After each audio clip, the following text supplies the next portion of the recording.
नमस्कार दोस्तों, सर्वांग मोटिवेशन चैनल में आपका स्वागत है।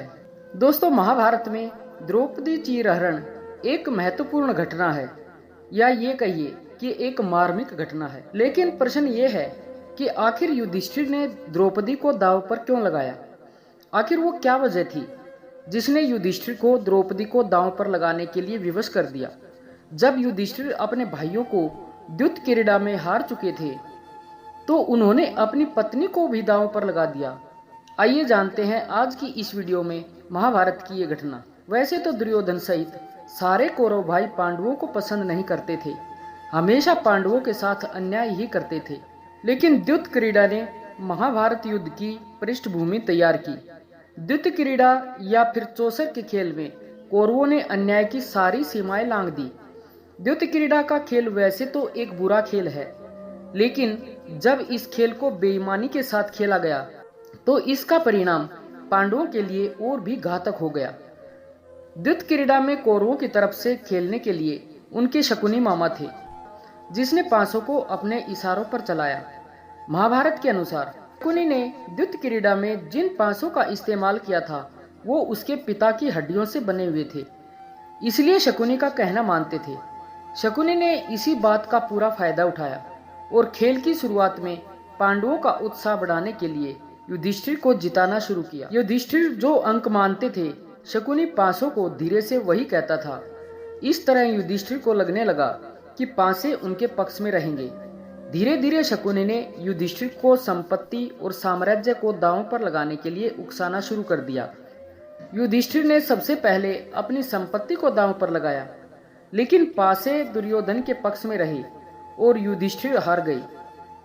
इसके बाद युधिष्ठिर ने अपनी कीमती चीजों को दांव पर लगाना शुरू कर दिया, लेकिन युधिष्ठिर अपनी कीमती चीजों को भी हार बैठे।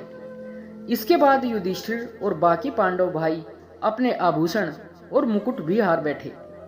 इसके बाद जब युधिष्ठिर के पास दांव पर लगाने के लिए कुछ नहीं बचा तो शकुनी ने युधिष्ठिर को भाइयों को दांव पर लगाने की सलाह दी।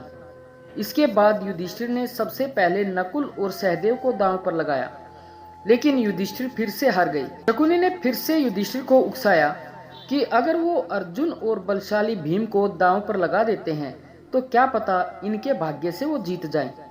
ऐसे में युधिष्ठिर ने शकुनी की बात मान ली और दोनों भाइयों को दांव पर लगा दिया।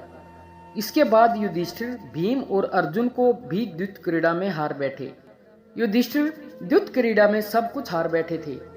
अब युधिष्ठिर के पास ऐसा कुछ भी नहीं था जिसे पांडुपुत्र दांव पर लगाते। युधिष्ठिर तो खुद अपने आप तक को द्युत क्रीड़ा में हार बैठे थे। इसके बाद भाग्य के बदलने के इंतजार में युधिष्ठिर ने अपने सभी भाइयों को भी दांव पर लगा दिया था। इसके बाद जब दांव पर लगाने के लिए कुछ नहीं बचा तो शकुनी ने झूठी संवेदनशीलता दिखाते हुए युधिष्ठिर को समझाया कि चिंता करने की आवश्यकता नहीं है, अभी तो दांव पर लगाने के लिए पांचों पांडवों की पत्नी द्रौपदी भी बची हुई है। ये सुनते ही भीम का खून खोल उठा, लेकिन युधिष्ठिर के कहने पर भीम शांत हो गई। शकुनी ने दुर्योधन की आज्ञा लेकर युधिष्ठिर के सामने एक शर्त रखी कि अगर पांसे के अंक युधिष्ठिर की इच्छा के अनुसार आते हैं तो दुर्योधन युधिष्ठिर को राज काज संपत्ति कीमती चीजें भाई और उनकी पत्नी सब कुछ वापस कर देंगे। इस शर्त को मानते हुए युधिष्ठिर ने द्रौपदी को दांव पर लगा दिया और इसके बाद ऐसा अनर्थ हुआ जिसने महाभारत का रक्त रंजित युद्ध कराने में महत्वपूर्ण भूमिका निभाई। दोस्तों, आशा है कि इस वीडियो से आपको काफी ज्ञान मिला होगा। कृपया अपने सुझाव कमेंट में अवश्य बताएं और अगर वीडियो अच्छी लगी हो तो वीडियो को लाइक और शेयर करें और चैनल को सब्सक्राइब करना ना भूलें। धन्यवाद।